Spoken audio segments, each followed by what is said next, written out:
We are starting the 4th Adhyay of the Srimad Bhagavad Gita. And this Adhyay has a special significance, and I will tell you why. Because in the first Adhyay, Bhagwan didn't speak at all. It was a monologue of Arjun. So we didn't get any updesh from Bhagwan. In the second and the third Adhyay, Bhagwan spoke. But Bhagwan spoke as Arjun's friend. Bhagwan spoke as Arjun's charioteer. Bhagwan spoke as Arjun's counselor. Bhagwan spoke even as Arjun's guru. But in the 4th chapter, in the 4th Adhyay, we get a glimpse of Bhagwan as the supreme, absolute reality. Bhagwan speaks as the supreme, absolute being. And that is why the 4th Adhyay, we get an opportunity to hear Updesh from that supreme being. And that is why this Adhyay is called Jnana, Karma, Sannyas, Yoga. What does it mean? Yoga, the knowledge, the sadhana of attaining union with Brahma. How?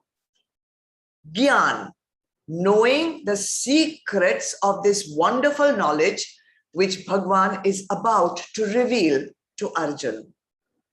Karma, by doing your actions correctly, according to Dharma, according to Vedas, according to Swadharma. And Sannyas, doing all this with detachment. And therefore, this chapter is called Jnana, Karma, Sannyas, Yoga. The ability to reach Bhagwan, to merge with Bhagwan through the correct knowledge, through the correct action, with a mindset of renouncing the result of the action. And all this is being declared directly by that Supreme Being through the avatar of Bhagwan Krishna. So let's start with the 4th Adhyay. First we will chant the first three shlokas only, and then we will understand them. Vasudeva Sutam Devam Kansa Chanuramardhanam Devaki Paramanandam Krishnam Vande Jagadguru. Om Shri Paramatmane Namaha. Atha Chaturtho Dhyaya. Shri Bhagavan Uvacha. Imam Vivasvate Yogam Proktavanaham Avyayam Vivasvan Manave Praha Manurikshvakave Bravit Evam Parampara Praptam Imam Rajarshayo Vidu Sakale neha mahata yogo nashta parantapa sa evayam maya tedya yoga prokta puratana bhakto si me sakha cheti rahasyam yetaduttamam. Verse 1, Shloka 1, Adhyay 4. Bhagwan says, I revealed this immortal yoga to Vivasvan, the sun god. Vivasvan conveyed it to Manu, his son. And Manu imparted it to his son, Ikshvaku. It sounds like an extremely simple shlok, which doesn't need much explanation. But let us go through each word and understand the translation so that we can understand the shloka even better. You can take it down. Imam means this. Avyayam, eternal. This eternal yogam. This eternal technique, this eternal sadhana or knowledge or path that takes us to the union with Brahma. So imam, this avyayam, eternal yogam, knowledge. Aham, I. Proktavan, taught. I taught.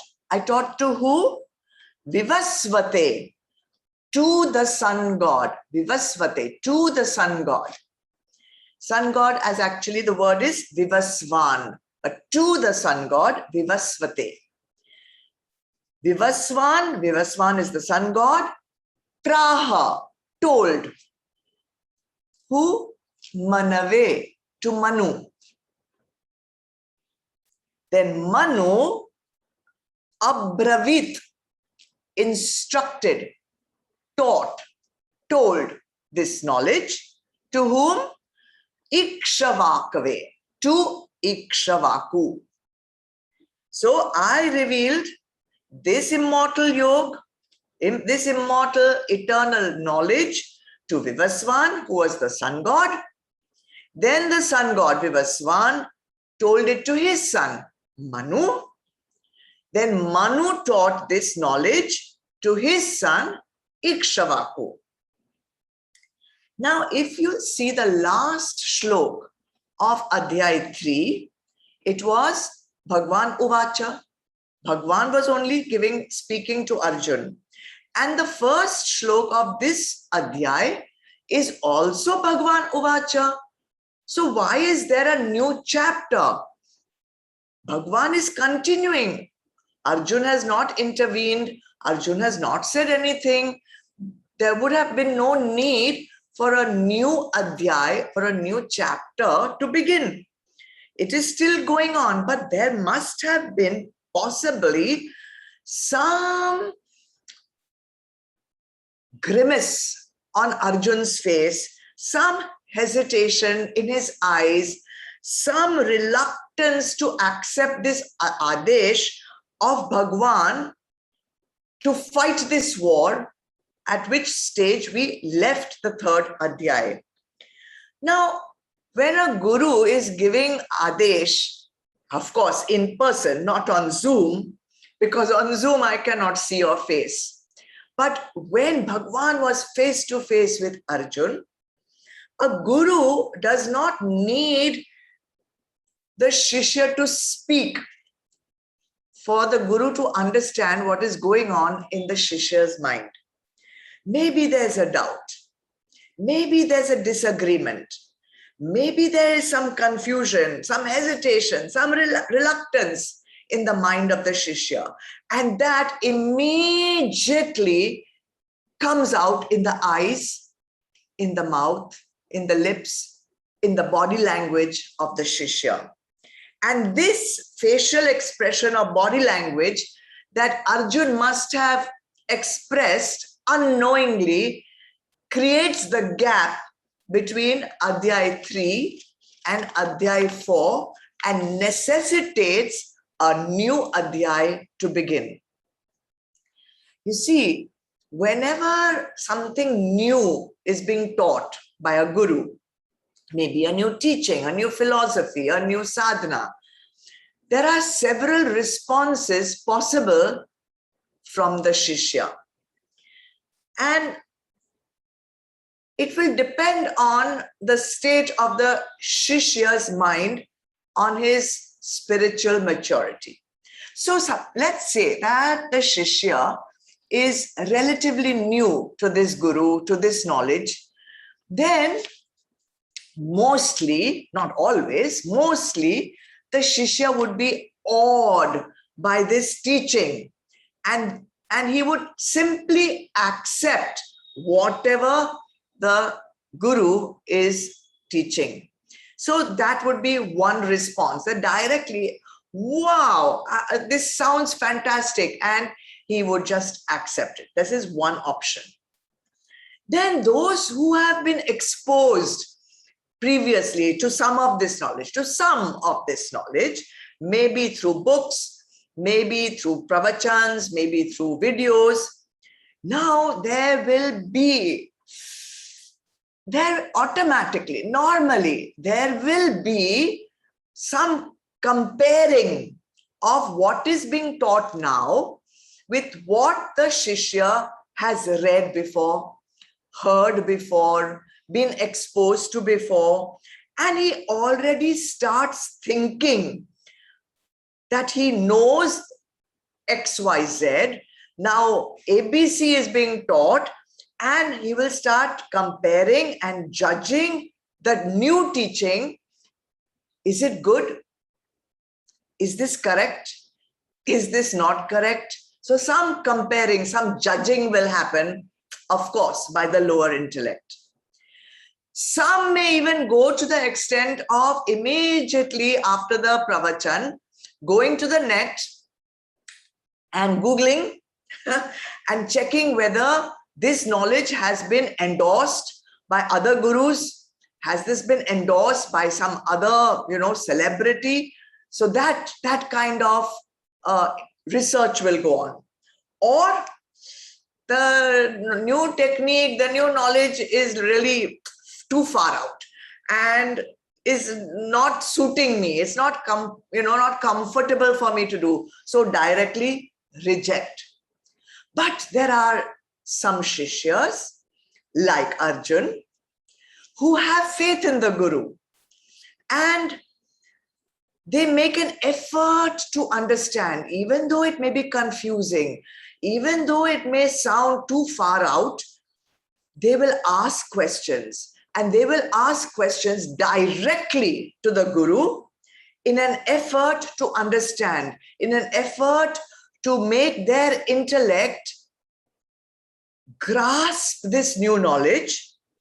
And finally, and of course, if the Guru is an authentic Guru, the Guru will make all the efforts to explain this to the Shishya, and finally the Shishya accepts the teaching unconditionally.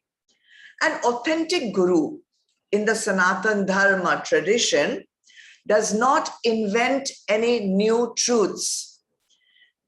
An authentic Guru in the parampara of Sanatana Dharma will only teach what has been authenticated, which has been passed on from Guru Shishya parampara, and that also is based in the Vedas.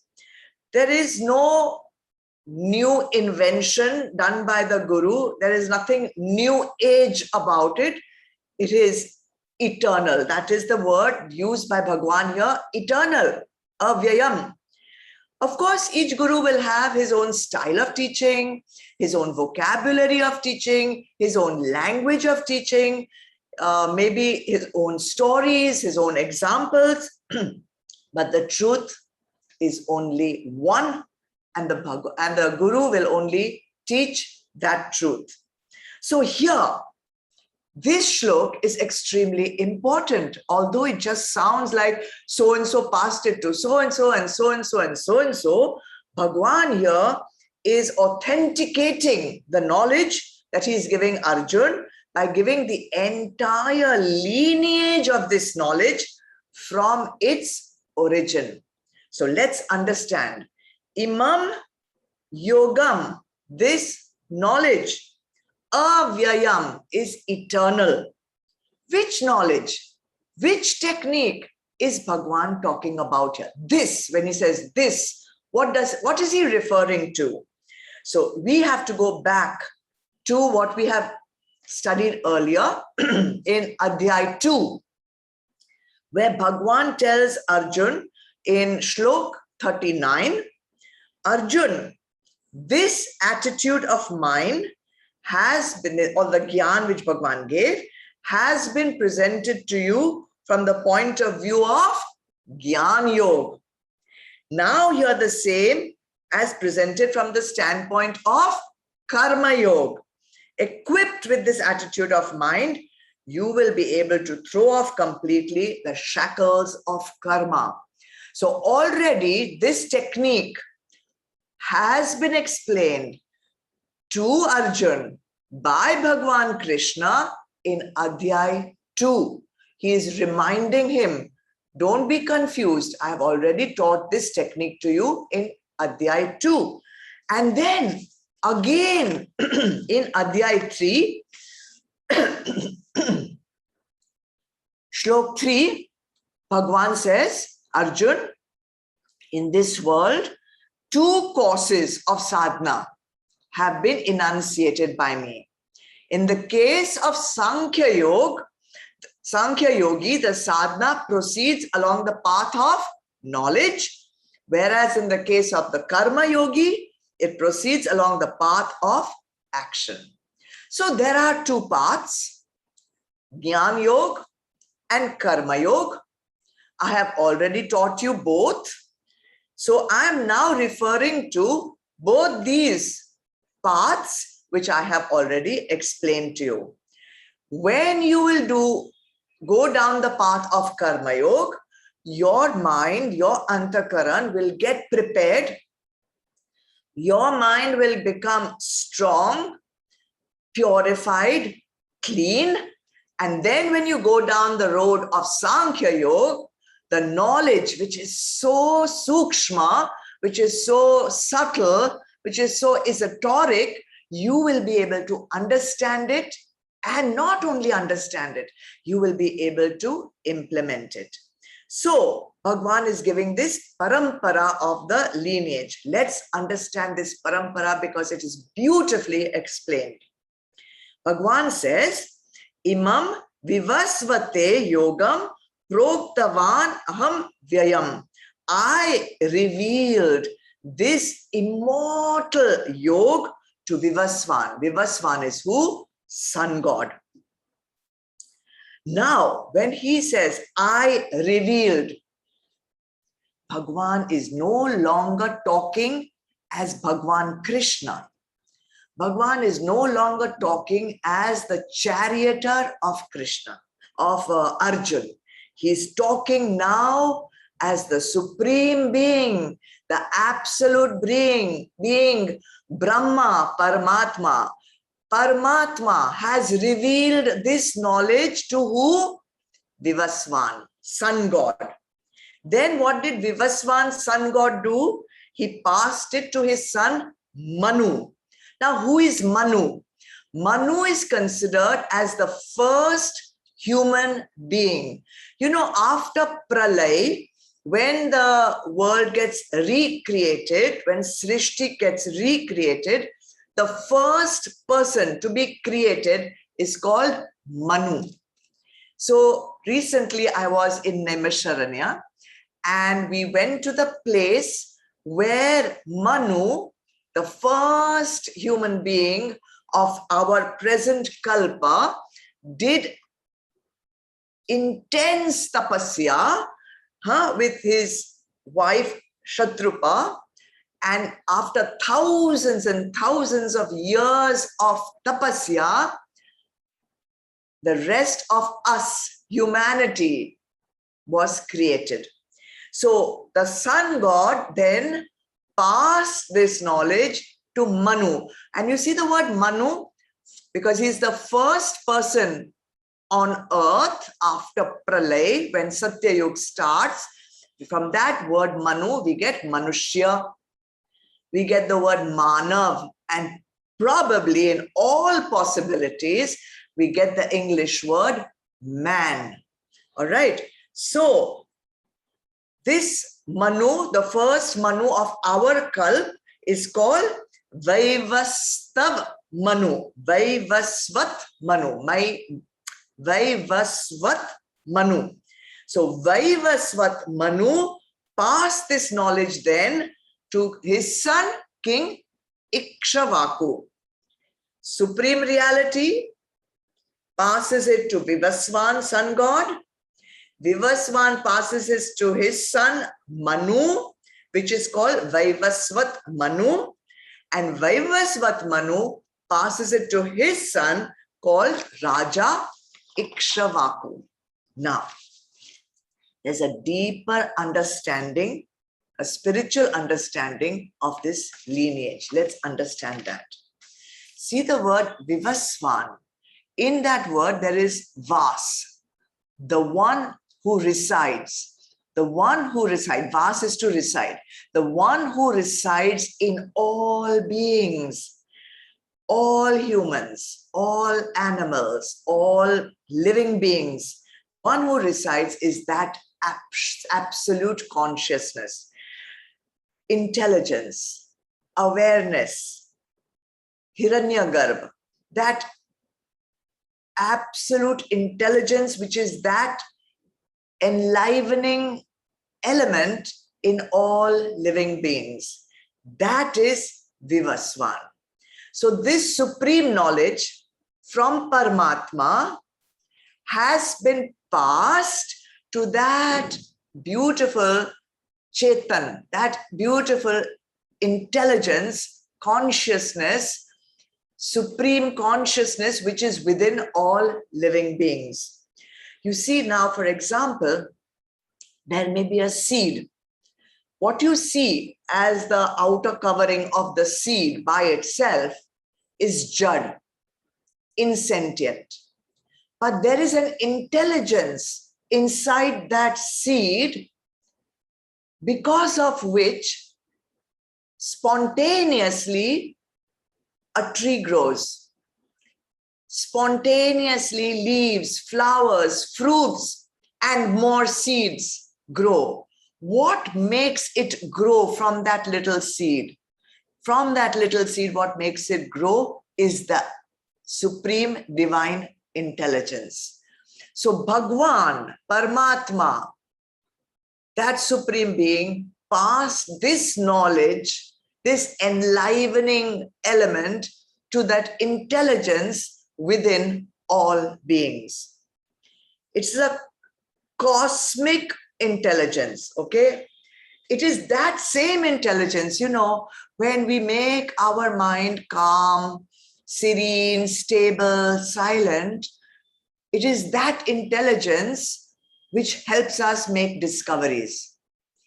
And it is that same intelligence when everything else is silenced and you are in that complete 100% sattvic mode, it is that same intelligence which will reveal to you your own divinity. It is that intelligence which will reveal to you Sat, Chit, Anand, which is within you. All right. So, Paramatma reveals it to that cosmic intelligence within you. That cosmic intelligence within you passes this knowledge to Vaivasvat. This knowledge was passed to the minds of the rishis. When the rishis were in perfect union with the universe, in perfect silence, they actually saw the mantras revealed to them in front of their eyes. The mantras of the Upanishads were revealed in their vision in front of them. When our minds are perfectly tuned to the universe, we receive this supreme knowledge. So from this cosmic intelligence, it was passed to the individual intelligence within each person. And this individual intelligence, Vaivasvate, passed it to Raja Ikshvaku. Okay, what is Raja Ikshvaku? Ikshvaku is made up of Iksha and Vak. Iksha means what? Eyes. So Iksha, eyes, represent our 5 organs of perception. And Vak means tongue. So it represents the 5 organs of action. So Supreme Being passes this knowledge to Sun God, meaning the cosmic intelligence. The cosmic universal intelligence passes it to the individual intelligence. Individual intelligence passes this knowledge to our 5 organs of perception and the 5 organs of action. And then this is expressed in the world. So this is the significance of this first shlok, which feels like just some names being chanted. So now what happens after this knowledge has been passed to the 5 sense organs and the 5 organs of action? Let's see in the next shloka, which I will chant.